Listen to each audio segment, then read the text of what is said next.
103,3 RPK FM Jakarta, sahabat RPK. Selamat sore sahabat RPK dimanapun Anda berada. Ya, jumpa kembali di udara bersama saya Arthur Tyson di kesempatan kali ini, edisi Rabu sore ini di rangkaian Teman Sore dari pukul 17 sampai pukul 18. Dan ya, sahabat RPK, di kesempatan kali ini adalah sebuah talk show istimewa di mana sahabat RPK tentunya kita masih berada di awal tahun, dan di awal tahun itu terutama bagi umat Kristiani ini masih dirayakan perayaan Natal ya, dan Tahun Baru juga nih. Tapi kali ini sahabat RPK ada sesuatu yang berbeda mengenai perayaan Natal itu sendiri, karena tidak hanya memberikan kalau kita bicara soal Natal dan Tahun Baru tentunya satu momen berbagi sukacita, berbagi berkat juga begitu ya, dalam bentuk-bentuk yang bervariasi. Dan yang unik adalah, nah ini di mana sebuah majalah itu juga bisa memberikan apresiasinya di Natal dan Tahun Baru 2023 kali ini, yang nantinya kita akan cari tahu bersama sahabat RPK selama 1 jam ke depan bersama dengan majalah Narwastu. Dan sudah hadir di studio, saya sapa terlebih dahulu. Yang pertama ini ada Bang Jondro El Munte, pemimpin umum dan juga pemimpin redaksi dari majalah Narwastu. Selamat sore Bang Jondro. Selamat sore Bang Arthur. Shalom sahabat RPK. Selamat Tahun Baru, salam sehat untuk kita sekalian. Salam sehat juga Bang. Dan juga ada Sintua Dr. Andes Hardi Tobing, penasehat dari majalah Narwastu. Selamat sore juga Bapak. Ya, selamat sore. Selamat Arthur. Natal, Tahun Baru juga Amang. Selamat Natal buat semua kita, terutama pendengar RPK ya. Iya. Sehat-sehat ya Amang, Ya. Abang. Ya, Sehat-sehat ya. Harus semangat, PPKM udah dicabut juga. Jadinya mudah-mudahan kita semua dalam kondisi yang baik-baik ya Bang ya. Ya, tapi tetap kita harus jaga protokol kesehatan juga. Tidak boleh lengah. Ya. Betul sekali. Nah Bang, ini kalau bicara soal apresiasi dari majalah Narwastu, dan ini bukan yang pertama kalinya ya, bukan kali pertama majalah Narwastu memberikan penghargaan kepada tokoh-tokoh atau figur-figur inspiratif setiap tahun ini. Cuma mungkin banyak yang penasaran juga, ceritanya seperti apa sih kok bisa majalah Narwastu itu yang tentunya Bang Condro pimpin ini mau memberikan penghargaan begitu kepada tokoh-tokoh inspiratif ini? Ya, terima kasih Bang Arthur. Ini kesempatan yang berbahagia bagi kami untuk bisa menyapa para sahabat RPK. Ya. Jadi pada 13 Januari 2023 atau hari Jumat lusa, majalah Narwastu akan mengadakan acara Natal dan Tahun Baru 2023 sekaligus memberikan penghargaan kepada 21 tokoh Kristiani inspiratif 2022. Ini tokoh-tokoh ini adalah tokoh yang kami nilai inspiratif, Pancasilais, mampu memotivasi, peduli pada persoalan umat, dan pernah dipublikasikan Narwastu. Jadi Bang Arthur, tokoh-tokoh yang kami tampilkan ini adalah tokoh yang sudah diseleksi. Kami minta pendapat dari beberapa pihak termasuk penasehat, juga rekan-rekan wartawan tentang tokoh yang kami angkat, karena kami ingin tokoh-tokoh ini menjadi tokoh-tokoh yang membawa pencerahan, pencerdasan kepada banyak orang. Ini sudah kami lakukan sejak tahun 2006 ya, pemberian penghargaan. Namun penghargaan yang secara formal kami berikan itu baru tahun 2008 di gedung LPMI, di gedung LPMI. Tapi ide awal ini sudah ada sebenarnya tahun 1999 pasca reformasi.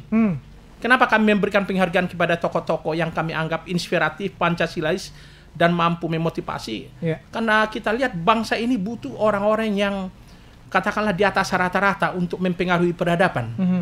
Kita butuh orang-orang yang bisa menularkan hal-hal yang positif, energi yang positif pada bangsa ini. Apalagi masa pandemi COVID seperti ini, kita butuh orang-orang yang peduli pada sesama, terutama di kalangan Kristiani. Jadi saya sebenarnya sudah punya ide waktu mahasiswa tahun 1993, waktu itu terinspirasi dari majalah Editor. Ada waktu itu istilahnya dulu The Man of the Years. Jadi tokoh-tokoh yang terkenal tapi positif ya, punya pemikiran-pemikiran yang brilian, tapi kontroversial juga, waktu itu diangkat oleh majalah Editor. Jadi waktu itu saya berpikir, begitu saya aktif di majalah Narwastu, kenapa tidak kita buat saja di majalah Kristiani? Karena banyak tokoh-tokoh Kristiani yang katakanlah di atas rata-rata luar biasa hebat, tapi kurang mendapat tempat di kalangan media mainstream. Jadi begitu awalnya Bang Arthur. Oh oke. Jadi memang majalah itu sendiri kan sebuah media ya, memperkenalkan dan tidak hanya memperkenalkan tokoh-tokoh tersebut, tapi juga memberikan apresiasi tadi ya, dengan apa yang sudah dilakukan ya. Baik.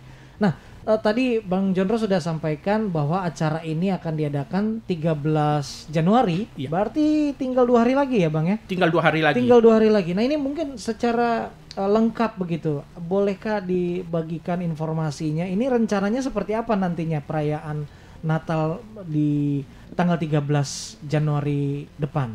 Ya, jadi acara ini memang masih kami adakan secara terbatas, tapi kita sebagai media, kami juga akan membuat live streaming. Jadi bagi publik yang ingin menyaksikan ini nanti acara ini bisa juga nanti diikuti lewat live streaming YouTube majalah Narwastu. Kami juga akan membagikan linknya nanti. Karena tahun 2021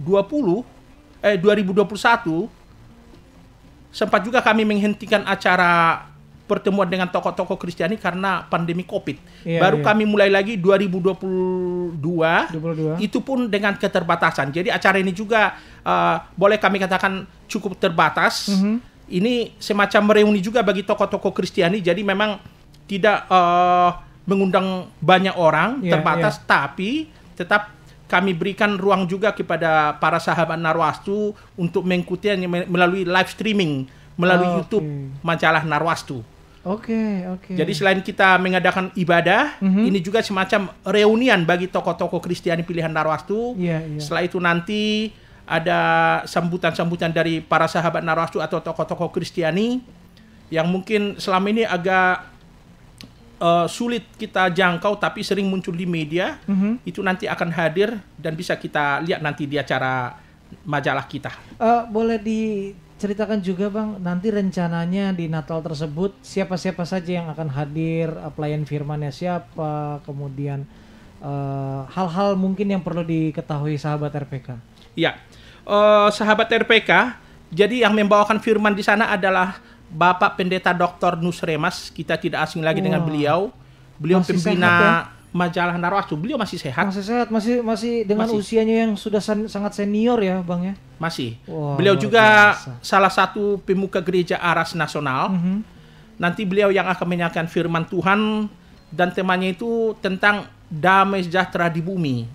Kenapa damai sejahtera di bumi? Kenapa? Kita bukan rahasia lagi sekarang ini Indonesia bahkan dunia menghadapi krisis ekonomi global.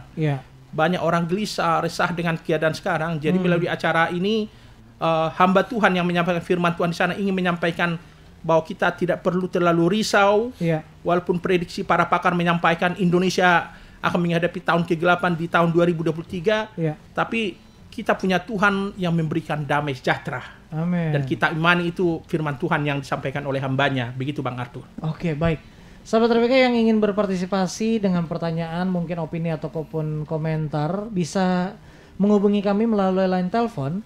Line telepon ke nomor 0218.043 kali. Sekali lagi kami tunggu 0218.043 kali. Atau SMS WhatsApp ke 0815.1843 kali. Sekali lagi SMS WhatsApp pesan singkat ke nomor 0815.1843 kali. Selain ada Bang Jondro di sini juga hadir Sintu Dr. Andes Hardy Tobing yang adalah penasehat dari majalah Narwastu. Nah, saya mau juga ngobrol dengan Amang Hardy tapi nanti ya. Bapak, kita harus break dulu. Oke, silakan. Untuk tanda waktu dan sahabat RPK, selain sahabat RPK bisa mendengarkan melalui radio sahabat RPK di frekuensi 96,3 MHz, sahabat RPK siaran ini juga bisa didengarkan di aplikasi bernama Sahabat RPK untuk pengguna Android dan kami juga live streaming saat ini di YouTube channel RPK FM. Dan kami akan kembali lagi sahabat RPK setelah yang berikut ini. Ya, kita kembali lagi sahabat RPK masih dengan teman sore edisi khusus kali ini di Rabu 11 Januari 2023 bersama dengan majalah Narwastu. Ini tentunya terkait dengan sebuah acara yang dipersiapkan dari majalah Narwastu, yaitu ibadah Natal dan Tahun Baru 2023. bersama dengan keluarga besar majalah Narwastu dan juga pemberian penghargaan kepada 21 ya Bang ya? Iya. 21 tokoh Kristiani inspiratif tahun 2022 pilihan dari Narwastu tentunya. Dan di sini Bang Jondro ada Bapak Hardy Tobing, salah satu penasehat dari majalah Narwastu, dan kabarnya juga pernah juga ya terpilih masuk menjadi 21 tokoh Kristiani inspiratif di tahun 2012. 2012. Iya. Oke. Nah, itu gimana ceritanya Bang Pak Hardy ini bisa masuk, Bang? Iya. Jadi saya selalu memanggil beliau ini Bang Hardy. Beliau seorang sintua ya di gereja Sintua. HKBP Kebayoran Baru. Oke. Beliau ini sehari-hari ini seorang pimpinan kantor di kantor auditor. Demikian juga seorang aktivis juga di lembaga-lembaga Kristiani, tapi sangat peduli pada pelayanan gereja. Jadi pernah saya tanya Bang Hardy ini, waktunya Bang berapa nih? Berapa persen ini untuk kegiatan rohani? Berapa persen untuk kantor? Ya nanti kita tanya juga beliau ya. Iya. Waktunya ternyata 30% untuk kegiatan kerja, Wow. 70% untuk kegiatan rohani. Tapi menurut saya sangat sukses, sangat peduli, aktif ya. Ini salah satu yang membuat kami juga melihat, wah ini luar biasa. Sebagai seorang kepala keluarga juga beliau sangat sukses. 3 anaknya ada yang sekolah di Inggris, di Prancis, bahkan ada juga di Italia. Wow. Ini luar biasa. Jadi bagaimana beliau ini membangun sebuah keluarga yang kehidupan rohani. Demikian juga saya selalu memanggilnya kakak, Kak Ida Tobing Boru Simbolon. Beliau juga aktivis gereja. Jadi kedua figur ini luar biasa. Termasuk Kak Ida Tobing Boru Simbolon juga dulu ketua seksi sosial kalau tidak salah di HKBP Kebayoran Baru. Sangat peduli pada persoalan-persoalan orang-orang kecil yang terpinggirkan, marginal. Nah, itu yang membuat kami terinspirasi. Wow. Ini tokoh-tokoh seperti ini yang menurut saya tokoh-tokoh yang luar biasa. Di atas rata-rata masih bisa membagi waktu untuk kegiatan-kegiatan sosial kerohanian, sangat inspiratif menurut kami. Oke. Nah, kalau saya mau ke Bapak Hardy. Iya. Bapak, kalau bicara tadi, saya tertarik dengan apa yang disampaikan Bang Jondro. Kok bisa membagi waktunya itu malah lebih banyak di waktu pelayanan gereja begitu Bapak? Ini mungkin bisa jadi sebuah cerita inspiratif juga buat yang muda-muda nih, terutama yang lebih, kalau zaman sekarang kan begitu ya Pak ya, karir lebih dahulu, yang lain nomor sekian lah. Gimana ceritanya Bapak? Ya karena kami memang dari kecil sudah dibimbing orang tua kami harus memberikan waktu untuk pelayanan-pelayanan baik di gereja maupun dimanapun kami berada. Dan pada waktu itu sebenarnya saya berjanji untuk menjadi sekolah pendeta sebenarnya. Oh baik. Ya, waktu itu orang tua saya janji dengan orang tua saya dan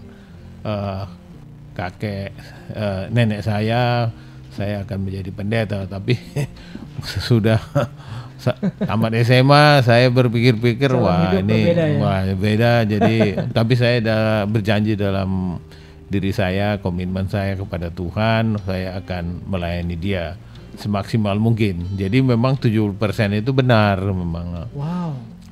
Saya lama di Kebayoran Baru itu 4 tahun megang jadi bendahara dan 4 tahun jadi majelis perbendaharaan. Jadi saya 8 tahun itu memang banyakkan di gereja. Tapi bersamaan itu juga saya juga aktif juga di PGI wilayah. Saya jadi pemeriksa di situ 2 periode. Baik. Itu 8 tahun juga masanya. Dan kemudian juga saya pernah memimpin paduan suara The Glorifiers itu ada lebih dari 10 tahun. Jadi memang itulah apa panggilan saya. Jadi saya betul-betul mengabdi. Jadi 70% waktu saya itu memang untuk melayani. Tapi bukan berarti saya tidak bekerja. Saya tetap bekerja. Saya salah satu partner di kantor akuntan publik yang ya ada 20 besar lah di Indonesia. Itu tetap saya jalankan. Kan sekarang udah zaman ini ya, modern teknologi kan, Betul. semua udah bisa kita monitor lewat telepon, lewat handphone. Dan kami juga, saya pernah juga dikirim Hagai Institute ke Hawaii untuk melakukan leadership training. Di situ kan kita diajari bagaimana caranya kita memanage waktu kita seefektif, bagaimana kita berbicara efektif, mengatur waktu dengan efektif. Saya sangat beruntung sekali mendapat kesempatan itu. Saya waktu itu tahun 2006 saya ke Hawaii, itu ada kira-kira 12 hari. Saya banyak mendapat pelajaran dari sana. Jadi memang time management ya Bapak ya? Ya. Time management. Dan Ya. yang saya tangkap juga dari cerita Bang Hardy, Bapak Hardy ini begitu besar dan kuatnya pengaruh dan peran orang tua ya, Ya. dalam mendidik Pak Hardy waktu dulu ya. Ya. Oke, baik. Nah, Pak Hardy, ini kalau kita kembali berbicara soal majalah Narwastu, Bapak yang adalah salah satu penasihat dari majalah Narwastu ini melihat majalah Narwastu yang konsisten begitu ya selama belasan tahun memberikan penghargaan ke tokoh-tokoh Kristiani yang inspiratif, ini seperti apa tanggapannya Bapak?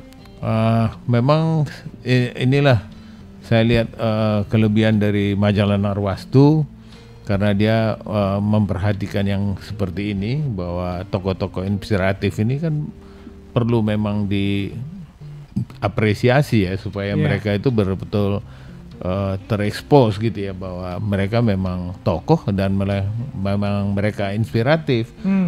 Dan itu semuanya kan harus juga lewat media. Kita juga harus membaca, mengetahuinya. Nggak ada tokoh yang tanpa ditulis di majalah itu terus langsung jadi tokoh. Jadi banyak juga sebenarnya tokoh-tokoh Kristen yang belum masuk ya di tokoh inspiratif. Itu banyak sekali yang masih belum.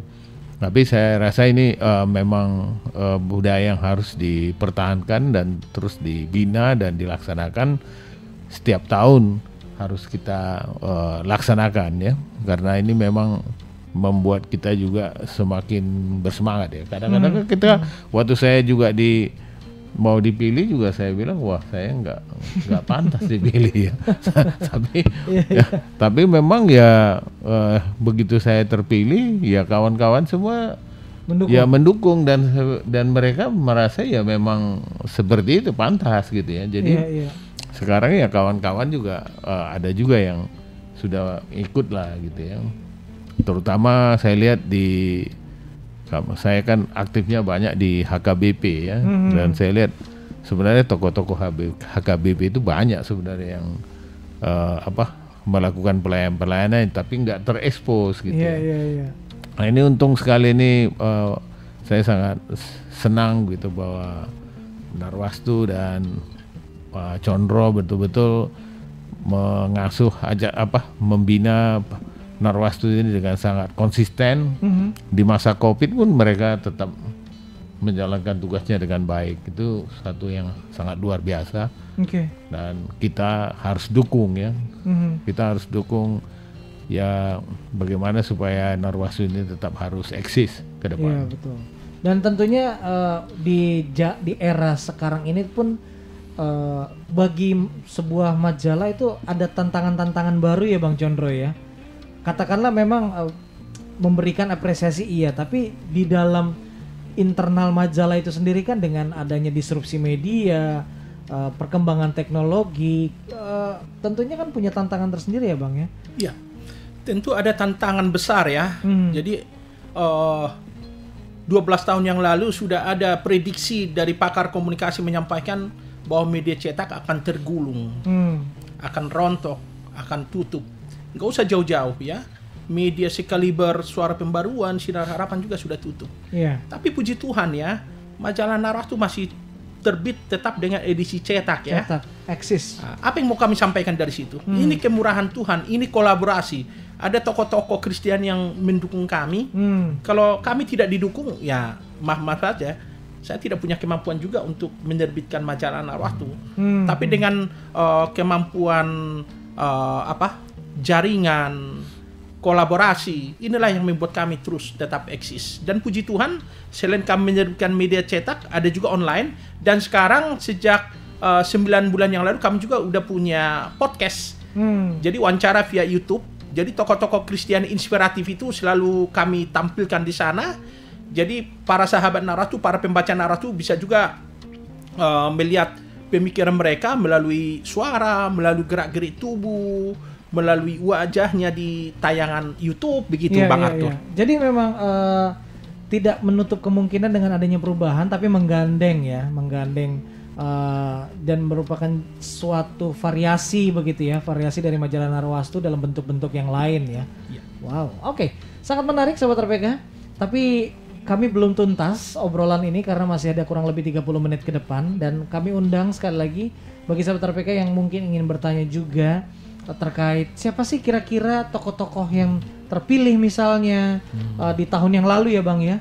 Nah itu boleh Sobat RPK juga tanyakan dan lain sebagainya melalui telepon, ngobrol langsung melalui telepon ke 0218.444 atau SMS WhatsApp ke nomor 0815-1804-nya 3 kali. Jangan lupa dengan formatnya ketik nama, spasi usia, spasi domisili, spasi apa pertanyaan, komentar, opini sahabat RPK. Dan obrolan ini kami akan lanjutkan kembali setelah kita cocokkan dulu tanda waktu yang ada di studio. 96,3 RPK FM Jakarta, sahabat RPK, kita kembali lagi. Masih bersama saya Arthur Tesan di kesempatan kali ini, di sore hari ini, menemani sore harinya sahabat RPK dengan sebuah kalau boleh dibilang ini banyak hal inspiratif yang bisa datang dari sebuah media pemberitaan, yaitu majalah. Dan kali ini teman sore kali ini dipersembahkan oleh majalah Narwastu. Wow, sudah ada atensi tampaknya dari sahabat RPK. Saya sapa dulu ya bapak-bapak sekalian.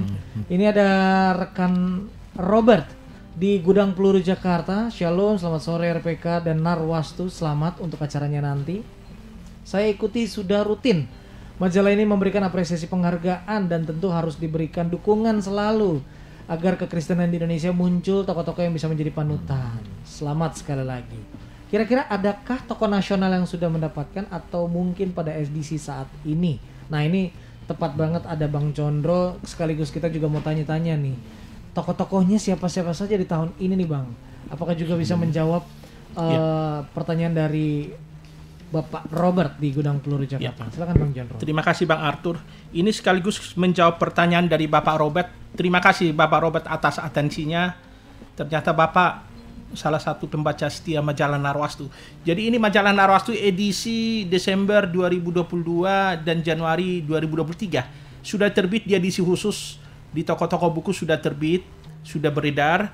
Di sini ada tokoh-tokoh 21 yang kami anggap inspiratif, mampu memotivasi, Pancasilais, dan peduli pada persoalan gereja, masyarakat, dan bangsa.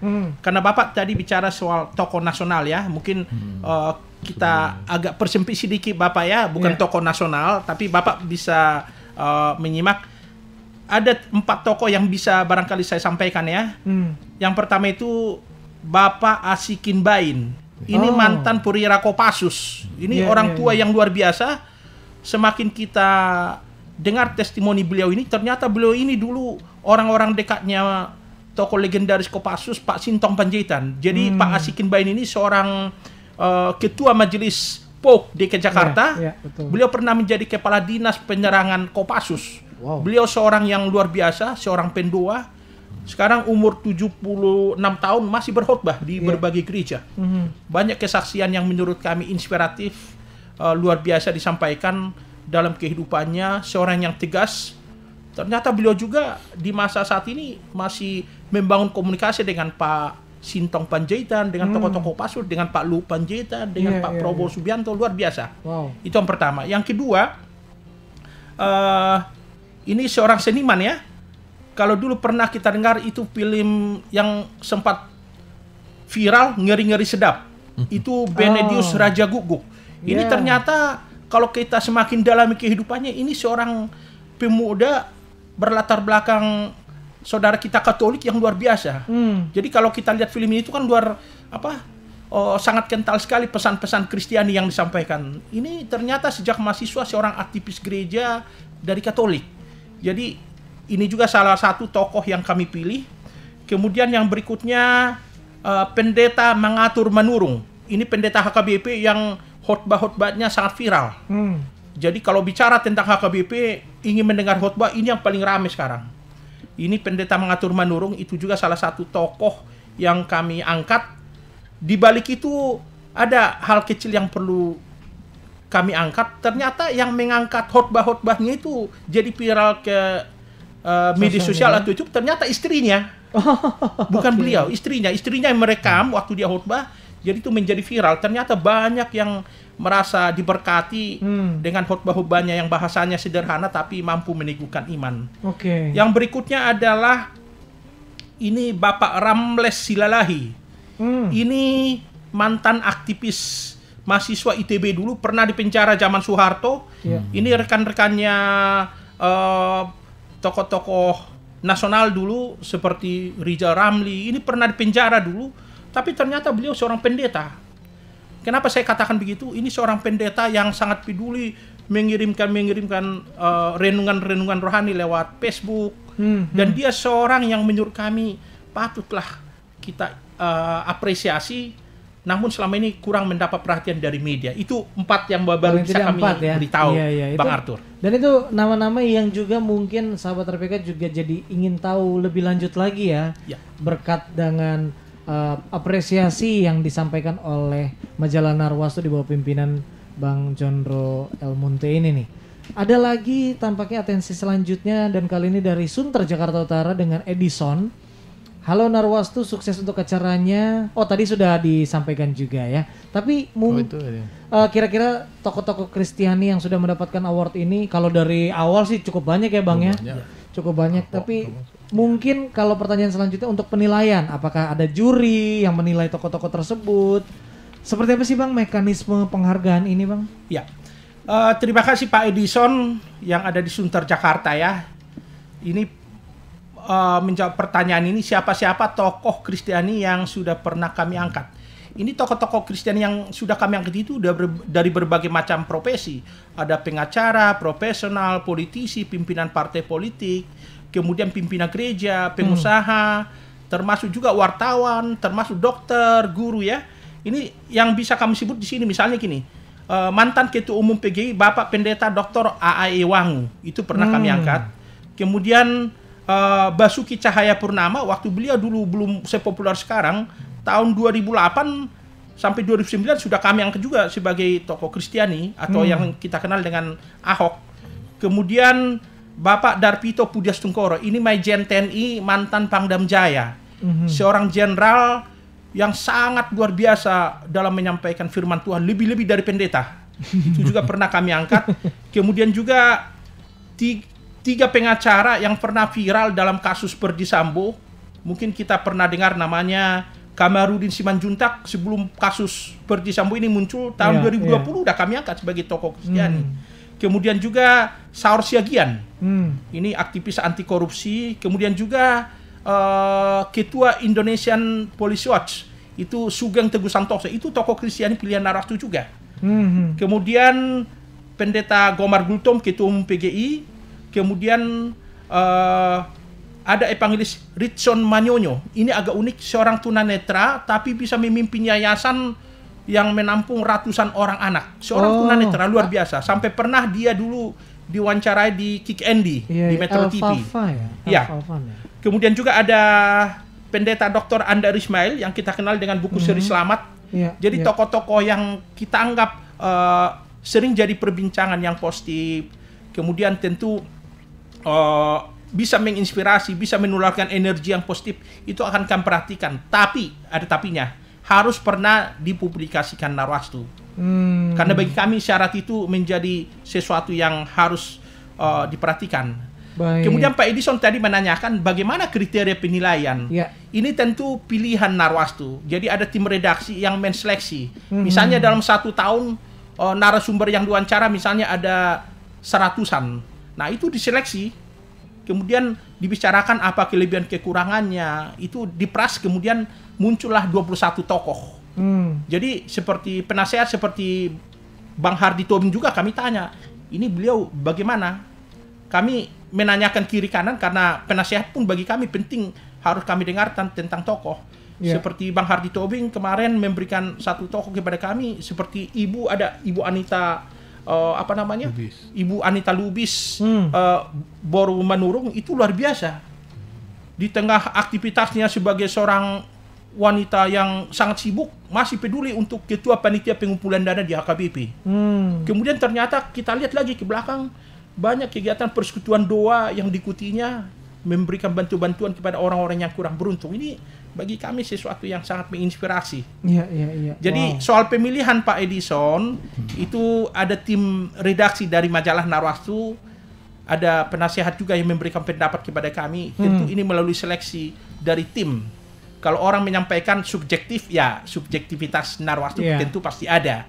Karena ini yang pernah dipublikasikan Narwastu. Begitu Bang Arthur. Baik. Nah, saya mau ke Pak Hardi dulu. Pak Hardi, kalau melihat majalah Narwastu dari seorang penasehat begitu ya, apa sih kelebihannya majalah Narwastu ini sebagai media Kristen?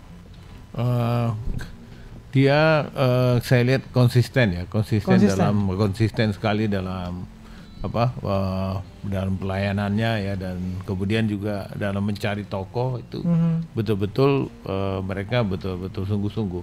Jadi tidak semua tokoh boleh masuk di sini ya, banyak yang mengajukan diri untuk. Oh, bahkan ada yang mengajukan diri. Ya, ada. Wow. Tapi kan ya syarat-syarat tadi kan harus dipenuhi gitu ya. Ya harus pernah lah dia apa ya, dan tidak semua juga ya, ada juga yang walaupun dia ini ya dia tokoh, tapi kalau dia nggak cocok gitu dan kita tahu karakternya udah betul-betul bukan seorang Kristen yang nggak ya, dengan halus lah caranya, nggak semuanya selektif ya selektif, harus tetap selektif juga.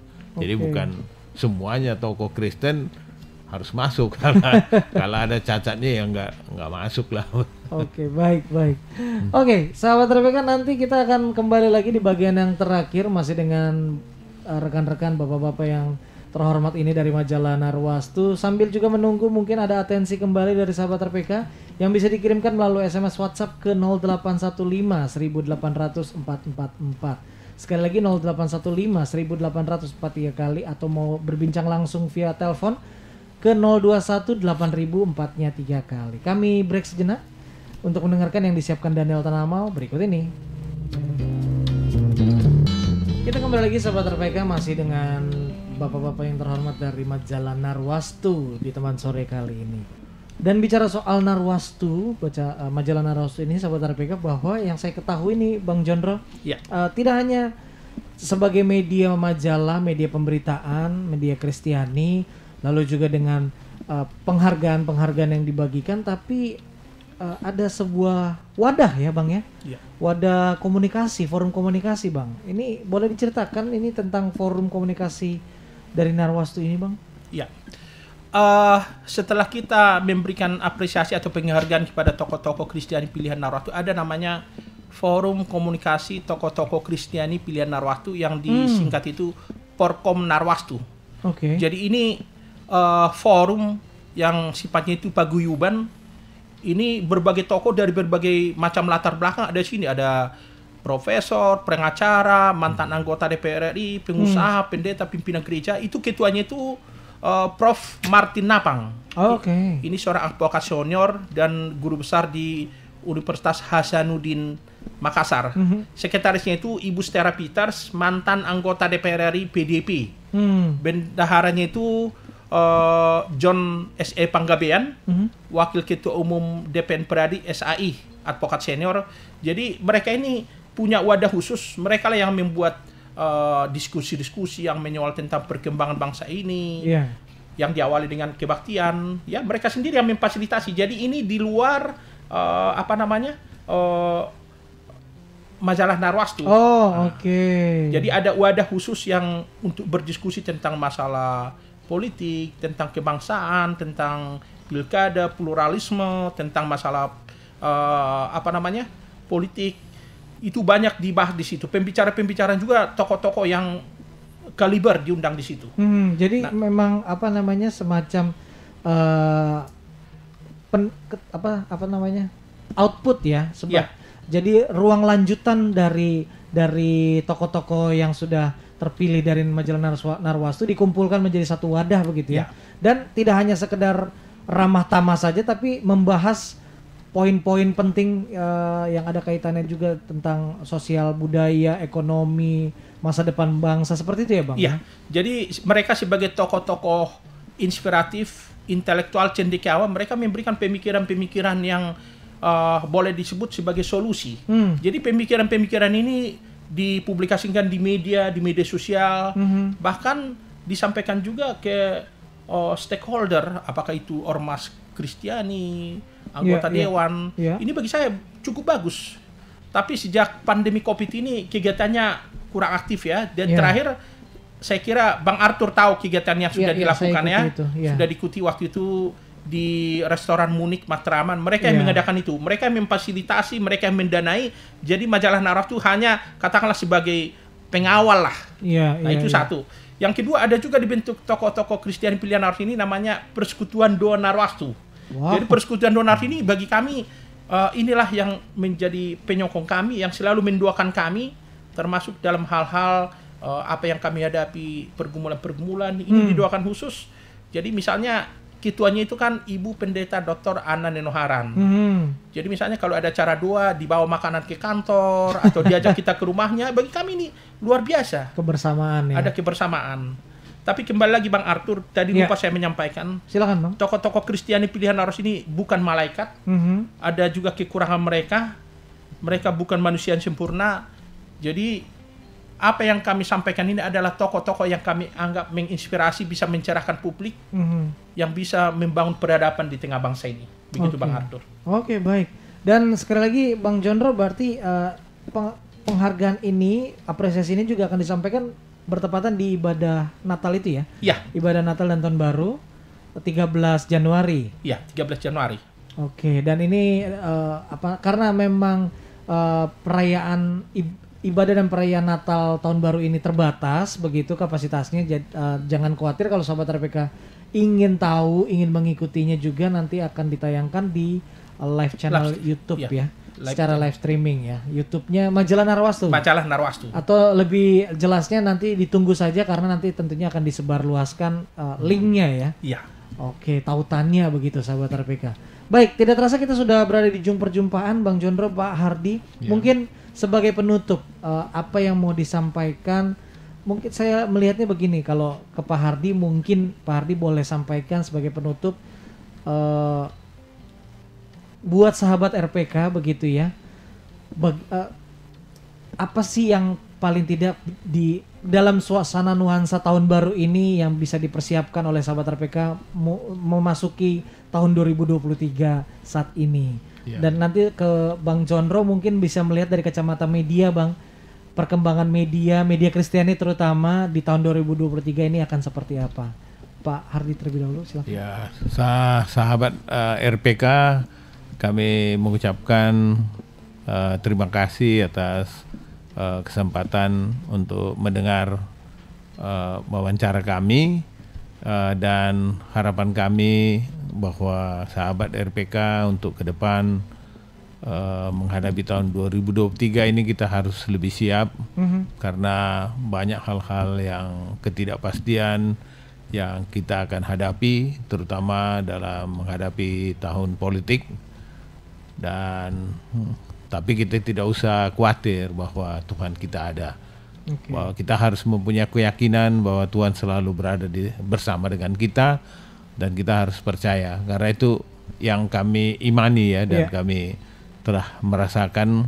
Kami pun juga menghadapi banyak masalah, setiap tahun ada masalah, tapi kalau kita menyerahkan kepada Tuhan seluruh hidup kita, maka kita pasti akan selamat. Baik, terima kasih Pak Hardi.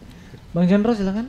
Ya, sahabat RPK, saya juga mau menyampaikan melalui siaran di RPK ini kita sekarang di tahun 2023 yang sering disebut tahun kegelapan, tanda petik ya.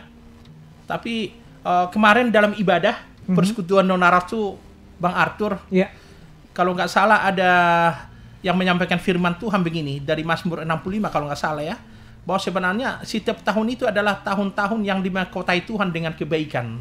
Itu yang kami sampaikan. Jadi kita harus selalu optimis, harus selalu berpengharapan bahwa tahun baru 2023 ini adalah tahun anugerah Tuhan. Jadi melalui acara majalah Narwastu juga kami ingin tetap menyuarakan kabar baik seperti tagline dari majalah Narwastu, bahwa seberat apapun tantangan yang dihadapi setiap keluarga, setiap komunitas atau bangsa kita, kita harus selalu berdoa kepada Tuhan. Melalui doa kita yakin ada kedamaian, ada ketenangan, dan ada solusi. Amin. Itu yang mau kami sampaikan kepada para sahabat RPK. Atas nama keluarga besar majalah Narwastu juga kami sampaikan sekali lagi, selamat Natal 2022, selamat tahun baru 2023. Kiranya kita semua sehat, dilindungi Tuhan dan diberkati Tuhan. Termasuk RPK juga kami doakan maju terus. Terima kasih. Sebagai media yang luar biasa. Ini saya tahun 99 sudah pernah juga siaran di sini, Bang Arthur loh. Mantap. Ya, berarti udah 23 tahun yang lalu saya pertama kali. Iya. Wah, tetap saling support kita, Bang. Iya.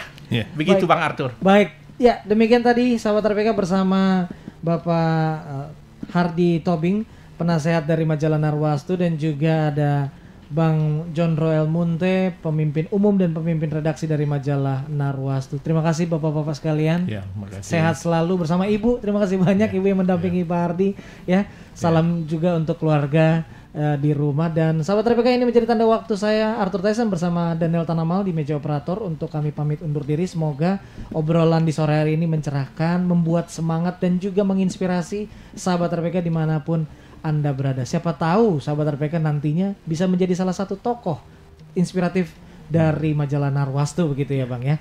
Baik, tetap jadi berkat sahabat RPK, dan kita jumpa lagi di program yang lainnya. Selamat sore dan kita ketemu lagi di lain waktu. Salam.